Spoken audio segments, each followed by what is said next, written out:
to Daryl Doty, who's the Director of Professional Services for our organization, as well as Randy Kern, who's the Director of Cloud Services. So, guys, thank you so much for joining and sharing with the team.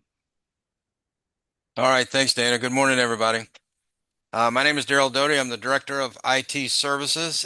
As it would happen, today is 23 years for me here at Choice Solutions. So when Dana said earlier that we're a stable team, I believe the longevity for the engineers here at Choice Solutions is about 15 or 16 years now. So doing business with us is refreshing in the fact that the engineers are still around. So if you come back, if you do a project, you come back a few years later, you're probably going to work with the same folks again. So anyway, I was updating this slide and realized that I've been in IT for over 35 years. So kind of showing a little bit of my age, but again, like the slide says, it's something I enjoy and I like helping customers.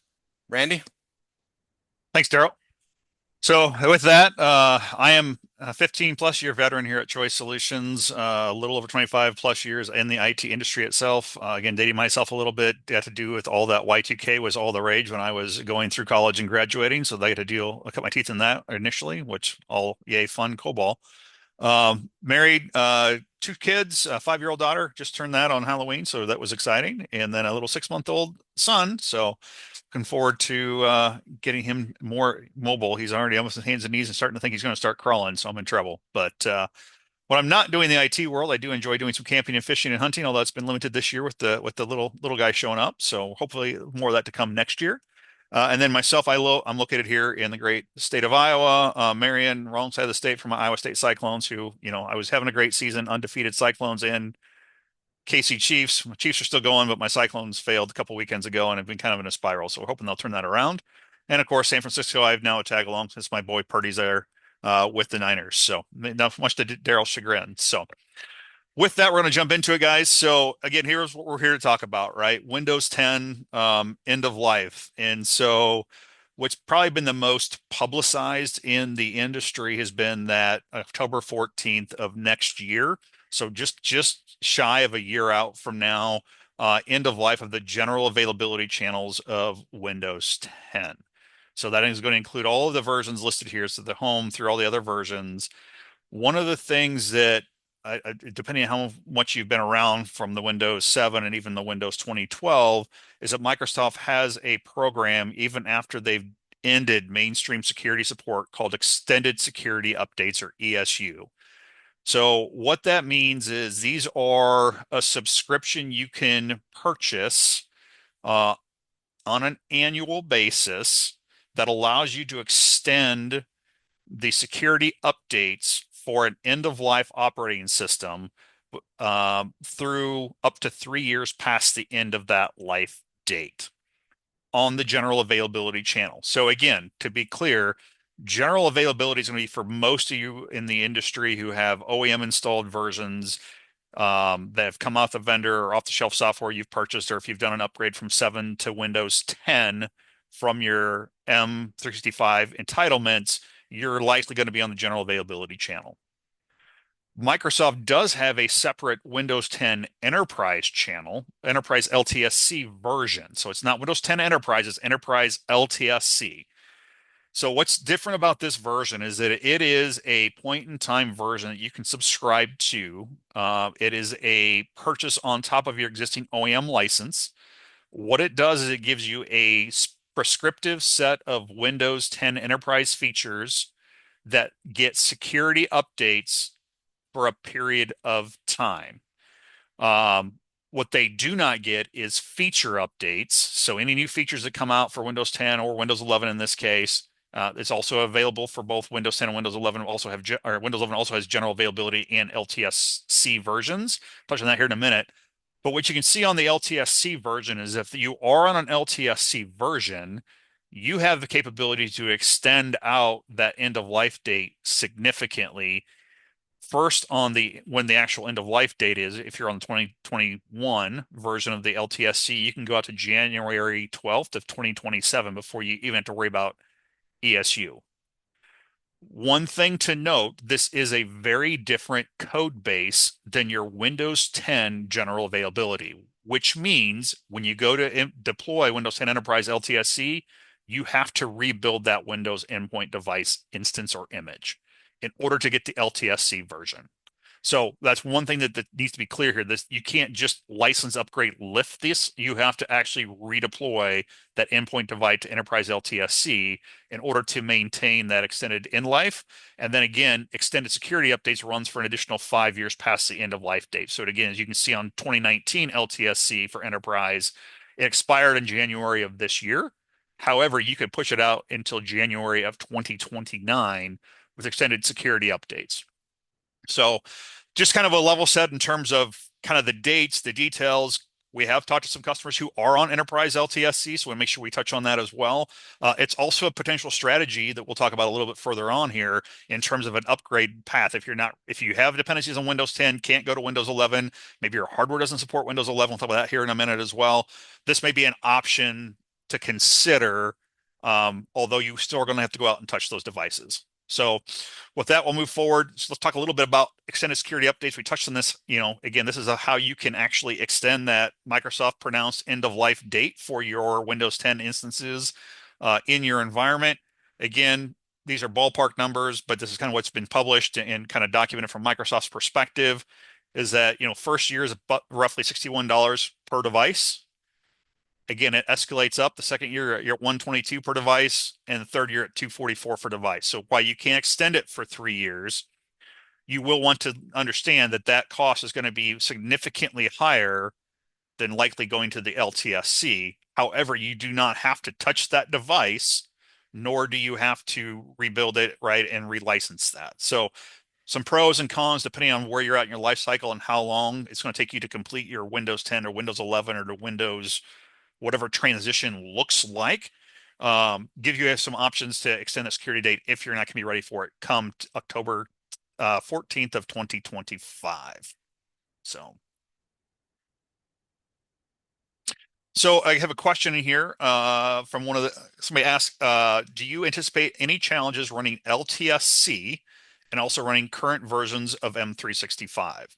I'm not aware of anything that should be there. Again, this is the Microsoft supported code base, so there should be no issues with running the M365 apps edition of the Office Suite products on that Enterprise LTSC version. I've not heard of anything or come across anything. We can do a little more techie on that specifically. If there's further questions, we can certainly delve into that a little bit further, but I'm not aware of anything at this time that would preclude you from running current versions of the M365 suite of business apps versus on the LTSC version of Windows 10 Enterprise, or even potentially Windows 10 Enterprise for Windows 11 Enterprise LTSC as well. So great question. Thank you. So when we're talking here about Windows 10 end of life, the other end of life date that kind of coincides with Windows 10 end of life is also the general availability channels of Office 2016 and 2019. So for anybody who had Office licenses, entitlements, perpetual, whatever, from that perspective, those also go end of life, October 14th of 2025. There is no ESU option, so just be aware of that. Available on this extension of that end life date. So if you have any instances where you're still running Office 2019 or 2016, your clock is ticking. There are Office LTSC versions. There's a 2021 and a 2024, which will allow you potentially extend that. Again, that's going to be a redeployment, though, of those tools and services. In most cases, what we're going to recommend here is moving to Microsoft 365 apps. So again, that's the entitlement you get to the Microsoft Productivity App Suite based upon your M365 or O365 entitlements. That's really the versions you want to be deploying and running in your environment. And then again, really ideally deprecating those older 2016, 2019 static versions. So just something we want to raise awareness to. Again, really focus on the Windows side of this, but this a lot of times will coincide with similar end of life dates for that Office suite. If you do happen to have those, be aware of that and please be taking action on those items as well. Excuse me. So let's talk about, why do we need to upgrade to Windows 10? Like, what are the risks, right? Obviously, the first and foremost is that unless you subscribe to ESU, which again, you're going to pay for, you are now going to be vulnerable to security compromises in Windows 10 going forward after October 14th of 2025. The other big one here is going to be compliance. So if you're a compliance requirement industry, generally speaking, just having end of life unsupported OSs in your environment is going to be a compliance red flag and issue. So that's going to be something you need to get addressed if you're a compliant requirement organization. Longer term, if you're trying to continue to extend Windows 10 without the extended security updates, one of the bigger things is going to be compatibility. As software vendors will, once an operating system hits end of life, they will generally stop that support because, again, they can't get support from the manufacturer, Microsoft specifically. So they will also then generally deprecate supporting those legacy OSs as well. So that's something that, again, maybe not year one, but as you get into year two, year three, you may run into compatibility issues. So it's just something to keep in mind. Obviously, no new features for the Windows 10 environment. Obviously, again, increased maintenance costs because you're going to have to pay for those extended security updates if you do choose to at least maintain your security posture, which we would highly recommend. And again, and ultimately, like I said, no support from Microsoft. So if you have a compatibility issue with the OS hardware, generally speaking, both from a manufacturing hardware perspective as well as from the Microsoft support perspective, you're going to be out of support and on your own to resolve and troubleshoot any of those issues from those endpoint devices. So kind of, what's the big? Okay, now we've identified Windows 10. It's going into life. What do we want to do? Windows 11, right? So there's some nuances in terms of what's different between Windows 10 and Windows 11. The biggest one being that there's a significant difference in infrastructure requirements to run Windows 11 than Windows 10 for those endpoint devices. So first and foremost, the processor is require a minimum of 2 core, again, 64-bit only. So if you have Windows 10, still 32-bit, that's not an option when you go to Windows 11. So keep that in mind as well. Obviously, there's more memory required. It's basically from 64-bit perspective, you're doubling the RAM requirements just for the OS. So keep that in mind. If you've got, again, pretty common Windows 10 device with 2 core, 8 gigs of RAM, well, now over half that RAM is not going to be committed just to the OS. And then you have to run your app stack on top of that. So be aware that you may have issues or challenges with your existing workload and performance on those desktops if you do just simply upgrade them to Windows 11. Obviously, larger disk requirements as well, so that can potentially be a problem. Again, system firmware, again, UEFI and secure boot requirements. The biggest one, guys, is going to be right here. This is that TPM, Trusted Platform Module. That is really the one that is going to be the kicker for most endpoint devices that have any sort of length of life in them. TPM is a relatively recent requirement that Microsoft has put in place with the Windows 11 requirement. It really helps enhance that security from the pre-boot perspective. So it's just, again, Windows 11 is designed with security first and foremost in mind, and so that's kind of where that requirement comes from. But again, if you do not have that TPM module, you're going to run into trouble trying to just simply do an in-place upgrade and likely have to be looking at some sort of a hardware refresh. Also, from the graphics card requirements, those go up a little bit, but also note that Windows 11 actively uses the graphics cards and several of the features and functionality that it presents. So it's going to have an impact even from that aspect on what you're running daily. Also, some higher graphics requirements in terms of the resolution and monitor capabilities. So just some things to keep in the back of your mind when we start looking at this. It's not just a straightforward, I can just upgrade those endpoint devices to Windows 11, click the update button, or we'll let the user click it and run it from the Windows Update. In some cases, you may not even be eligible. So quick little blurb down here, that bottom link, if you guys grab that, that is a link that will allow you to go to the Microsoft tool that you can download and run on devices to determine if they actually meet PC requirements.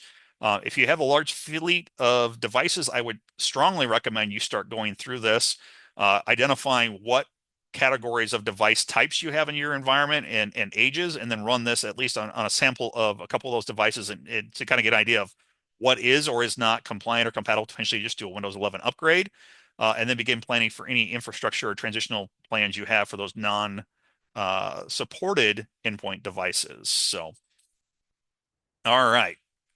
So next up, so given the hardware requirement increases on Windows 11, what's that mean for you folks who may be running EUC environments? So virtualized Windows 11 environments for end user access. So first and foremost, again, your virtualization platform has to be able to provide those virtual TPM capabilities, which generally requires a virtual TPM, a physical TPM chip in the hardware. to be able to provide that functionality. So you need to keep that in mind.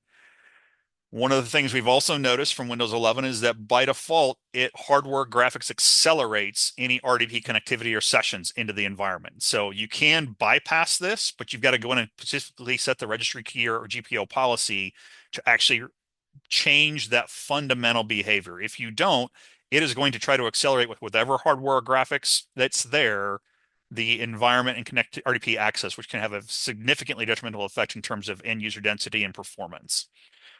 Obviously, the OS resources in general, again, you're going to double your RAM footprint and increase your CPU requirements just to run the OS. So again, where you maybe were running 50, 60 VDI sessions on a host, you may be down to 30 or 40. So in terms of capacity, you may end up having to increase your physical infrastructure capacity in the data center to even facilitate being able to move the same number of users to Windows 11.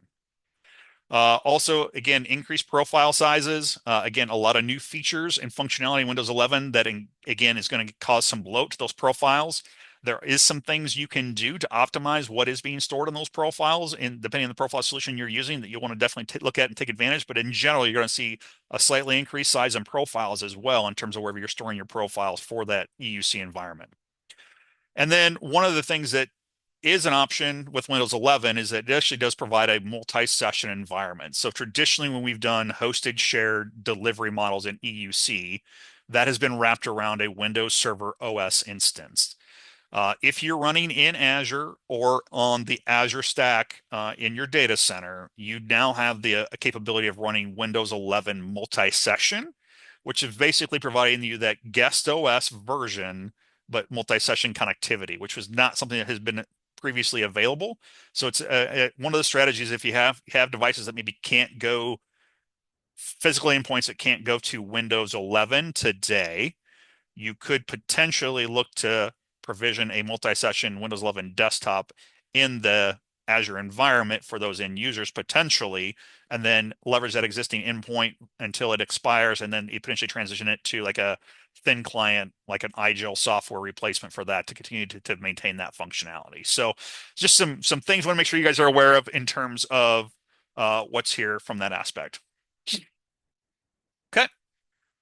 So if we're going to talk Windows 11, the next thing that generally comes up, and most of you potentially have entitlement to, is Microsoft Intune. So Intune basically is Microsoft's modern endpoint management product that has been heavily integrated with the management and configuration, both of Windows 10, but in particular with Windows 11.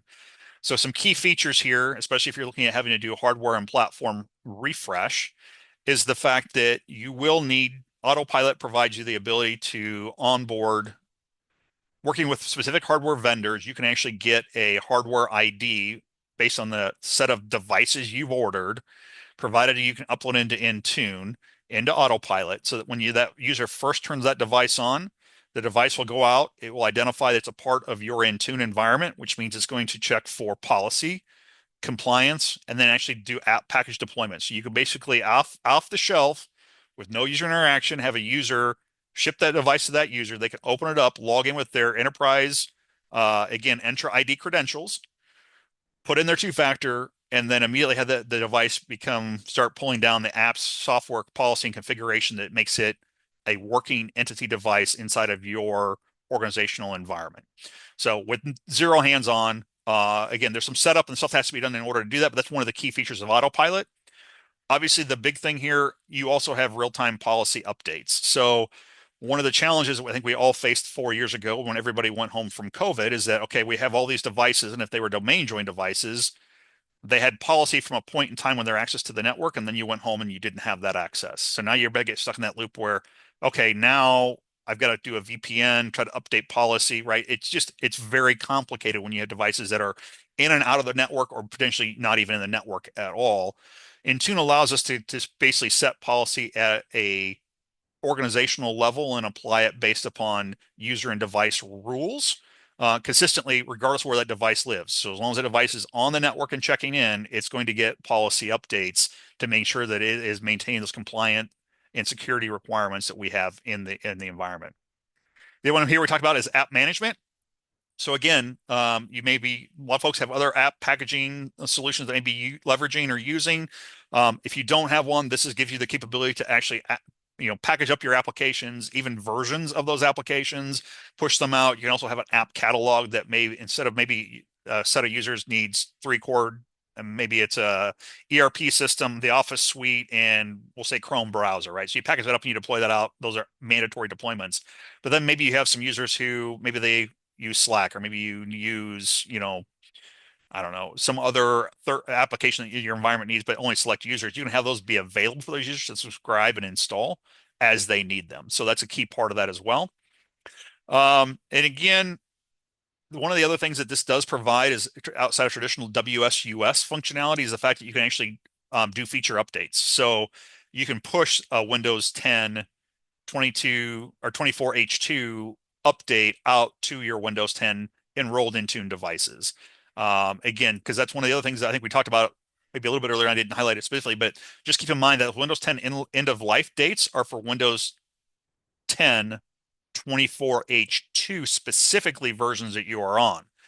If you're not on that version, most likely you are already potentially outside of support and or end of life dates for those other versions. So just keep that in the back of your mind as well.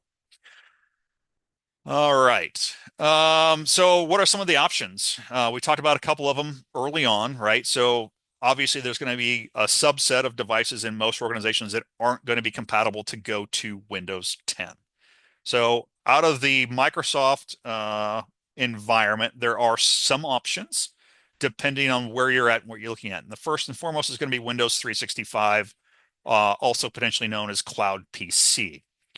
So what this really comes down to be is this is a subscription service that you provide to a user inside of your M365 tenant. There's the business side, and then there's the enterprise SKU, and they're a little subtly different in terms of how they work, right? Obviously, business is similar to the M365 for business. There is a hard limit on how many of those you can have in a tenant, 300 specifically for Windows 365 for business specifically. Also, there is limited functionality from what you can provision and allocate here. So you're basically going to essentially assign a license. It's either on or off. They have access to that desktop. They log into their M365 portal and basically click to launch their desktop. Again, they're fairly rudimentary, but if you have users who simply need, again, Windows 11 with the Office suite and SaaS-based applications may be an ideal configuration. These are also going to be running, one thing to note is these will just be hosted on the Microsoft network itself, right? No connectivity back end if you have an existing Azure networking or on-prem network, unless you work to install an application or VPN inside of that environment to tunnel you back in, right? These by default are going to sit in the Microsoft Azure network and be provided from that aspect. One thing to note down here in the bottom on the Windows 65 for business is that if you transition, so again, if you have legacy Windows 10 devices that can't go to 11, if you go to Windows 365 for business or enterprise, Microsoft includes the extended security update benefits for your Windows 10 endpoint devices. So it's potentially a way to extend that end of life of those Windows 10 devices on-prem, allow you to move to Windows 11 via the Windows 365 business or enterprise environments, and still have the security updates on that end client that basically now just becomes a connectivity point into their desktop. So I want to make sure everybody's aware of that. That's one of the ways to avoid the ESU benefit to extend Windows 10 for devices that can't go to Windows 11, but you are then subscribing and paying for that Windows 365 for business instance. On the enterprise side, again, it's unlimited in terms of seats. The big thing here is that you have to configure the provisioning policies via Intune, and then you can actually customize those images. So you can get it down to a very precise image, similar to like what you would build on a physical desktop from an imaging and deployment perspective, or from like a EUC image that you can then deploy out and configure for those environments. Again, it has to be fully managed via Intune. Intune will do the deployment configuration as well as the policy and the app deployment at that point. If you have an existing Azure environment, you can connect it into your Azure tenant and deploy it into one of your Azure VNets. So you can actually integrate it with the rest of your environment and access from that perspective. And it does support both GPU and Intune for policy management. Again, depending on where you're at, and if you have an Active Directory environment in which you can enroll and provide that access for that endpoint device. One of the other things to note is that on the business side, I don't believe there's any way to give users admin rights in those desktops. So whatever you provision and have out there is what they get. On the enterprise side, you can provision those instances with admin rights for those end users. So in environments where the end users need to have admin rights, you're probably looking at an enterprise PC or enterprise Windows 365 enterprise only.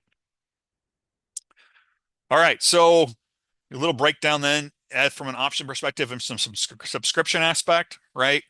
Windows for Business, and again, because of the requirements of Windows 11, we generally wouldn't recommend anything less than 4 virtual CPU, and realistically, probably 16 gigs of RAM is the next really configuration. There's a 4 and 8, but I wouldn't do it. Half your RAM's already eaten up just in your OS. So these are some kind of caveats of what those subscriptions look like from a business PC or an enterprise PC model perspective. Obviously, you'll notice the enterprise is not as expensive. However, you own the entire Intune configuration process and provisioning aspects of those devices. So there's more administrative infrastructure and involvement in order to deploy those enterprise PCs. And so that's why there's a little bit of a decreased cost there. On the business side, Microsoft is handling all of that on your behalf.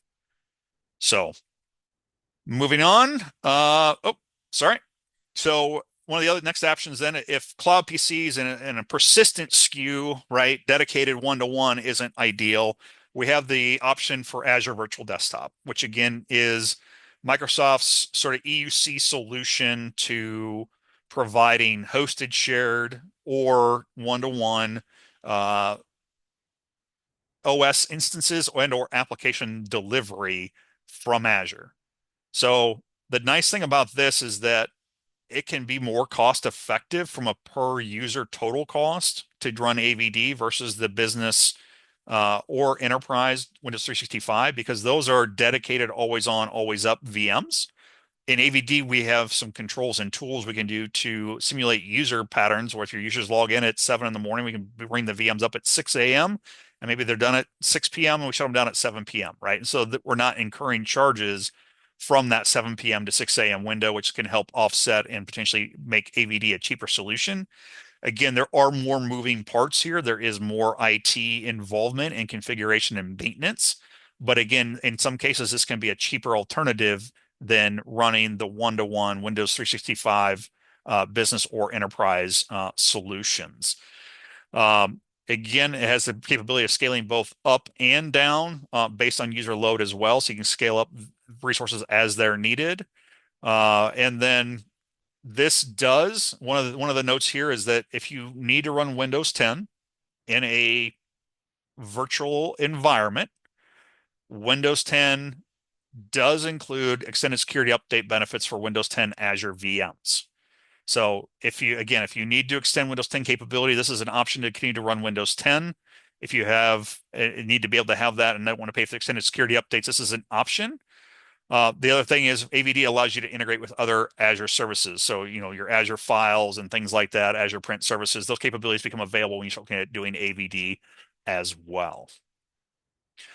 Couple considerations from Azure Virtual Desktops. Again, as we mentioned, IT management and configuration, there's a lot more involvement here, even more so than the Windows 365 Enterprise PC.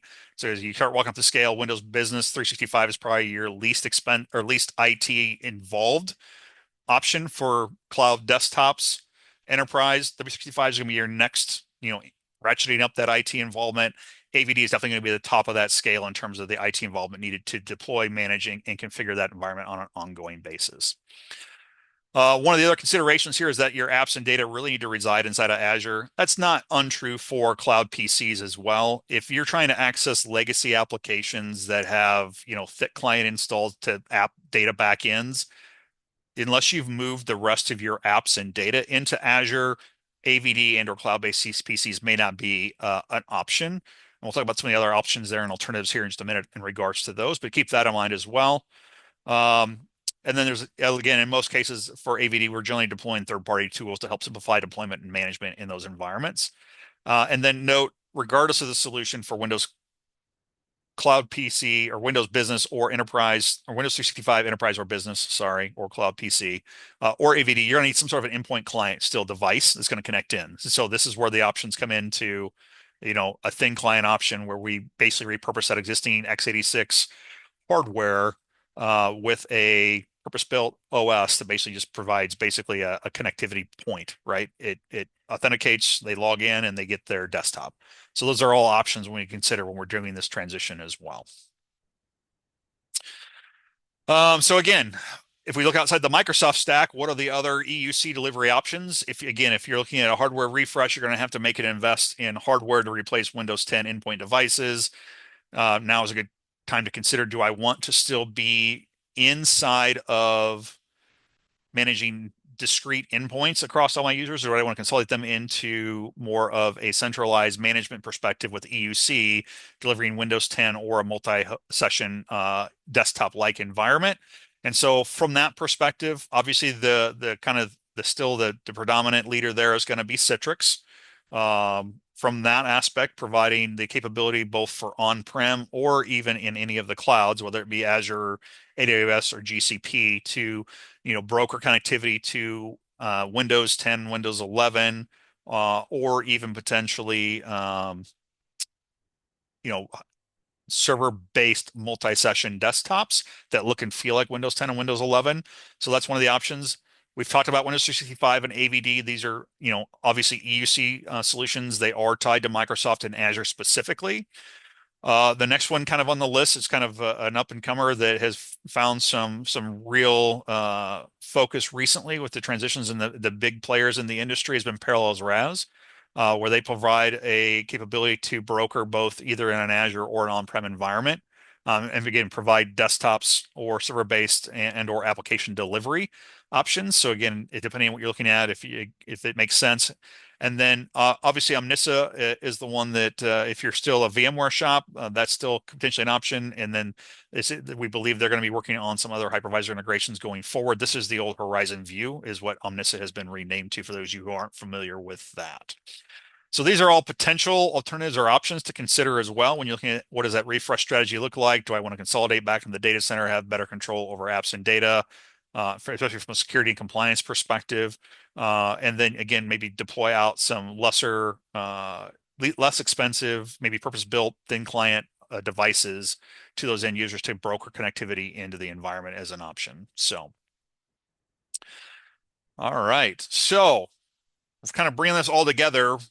What do you need to be aware of and what do you need to be doing since you've taken the time to grace us with your presence today and find out more about the Windows 10 end of life? So what's your call to action? So first and foremost, this is that URL again. I highly recommend going out there and pulling down this tool and running this in your environment, as you are definitely going to need to begin that evaluation process on your device, especially depending on how many devices you have, right?